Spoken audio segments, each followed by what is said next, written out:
প্রতিদিন শৈলীর সাথে এভাবে সময় কাটিয়ে ছেলেটির দিন বেশ ভালোই কাটছিল এবং নিজের প্রয়োজন অনুযায়ী সে শৈলীর কাছ থেকে বৃদ্ধর অ্যাকাউন্ট থেকে টাকাও পাচ্ছিল।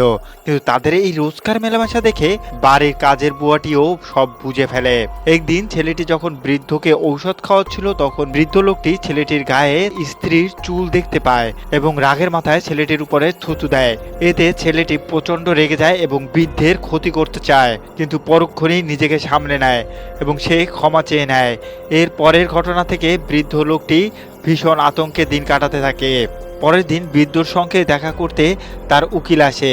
বৃদ্ধ বারবার উকিলকে তার স্ত্রী এবং ছেলেটির সম্পর্কের কথা বোঝানোর চেষ্টা করে, কিন্তু উকিল তার কোনো কথাই বুঝতে পারছিল না বা বোঝার চেষ্টা করছিল না, কারণ উকিলের নজরও অনেক দিন ধরে শৈলীর উপরে ছিল।